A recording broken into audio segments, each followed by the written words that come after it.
తిరుమలలో భక్తుల రద్దీ అధికంగా ఉంది. వేసవి సెలవులు, తమిళ నూతన సంవత్సరం కారణంగా పెద్ద సంఖ్యలో భక్తులు తిరుమలకు తరలివస్తున్నారు. వేలాదిగా వస్తున్న భక్తులతో వైకుంఠంలోని అన్ని కంపార్ట్మెంట్లు పూర్తిగా నిండిపోయాయి.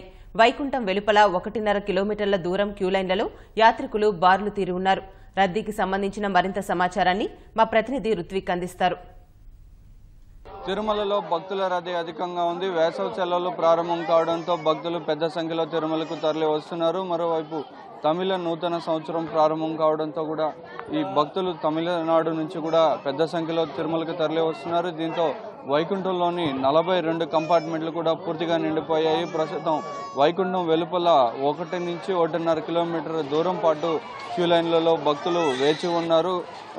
ఆల్వార్ ట్యాంక్ చుట్టూ ఉన్న క్యూ లైన్లలో భక్తులు పెద్ద సంఖ్యలో ఇక్కడికి చేరడంతో 1.5 కిలోమీటర్కు పైగా కూడా క్యూ లైన్ చేరుకుంది. దీంతో భక్తులకు సాధారణ సర్వదర్శనానికి 20 గంటలకు పైగా కూడా సమయం పడుతుంది. భక్తులు క్యూ లైన్లలో గంటల సమయం వేచి ఉండాల్సిన పరిస్థితి తలెత్తుంది. భక్తులకు అవసరమైన సౌకర్యాలన్నీ తిరుమల తిరుపతి దేవస్థానం కల్పిస్తుంది. భక్తులకు నిరంతరం కూడా అన్నప్రసాదాలు, పాలు, మంచినీళ్ళు ఇలా నిత్యం కూడా సరఫరా చేస్తుంది. అయితే గంటల సమయం పాటు క్యూ లైన్లలో వేచి ఉండడంతో భక్తులు కొంత ఇబ్బందులు పడుతున్నారు. మరోవైపు అద్దె గదుల సమస్య కూడా తీవ్రంగా ఉంది.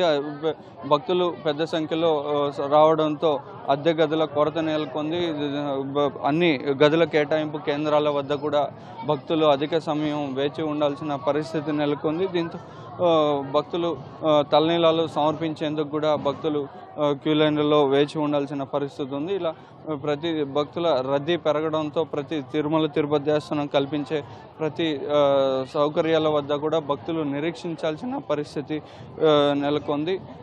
భక్తులకు 300 రూపాయల ప్రత్యేక ప్రవేశ దర్శనం టికెట్లు పొందిన భక్తులకు 3 నుంచి 4 గంటలు, టైం స్లాట్ టోకెన్లు పొందిన భక్తులకు, కాలినడకన తిరుమలకు చేరుకున్న భక్తులకు 4 నుంచి 5 గంటలకు పైగా కూడా సమయం పడుతుంది. గత 3 రోజుల నుంచి కూడా రద్దీ కొనసాగుతూనే ఉంది. నిన్న ఉదయం నుంచి ఆలయం అర్ధరాత్రి ఆలయం మూసే వరకు 81,195 మంది భక్తులు సోమవారం దర్శించుకోగా 34,630 మంది తలనీలాలు సమర్పించారు. అదేవిధంగా నిన్న శ్రీవారి హుండీ ఆదాయం 3,38,00,000కు పైగా కూడా శ్రీవారి హుండీ ఆదాయం వచ్చినట్టు తిరుమల తిరుపతి దేవస్థానం అధికారులు పేర్కొన్నారు.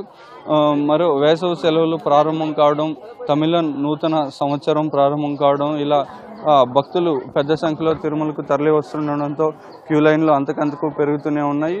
ప్రస్తుతం సాధారణ సర్వదర్శనానికి 20 గంటలకు పైగా కూడా సమయం పడుతున్నట్టు తిరుమల తిరుపతి దేవస్థానం పేర్కొంది. తిరుమల నుంచి కెమెరామెన్ శేఖర్తో కలిసి రుత్విక్, ఈటీవీ భారత్.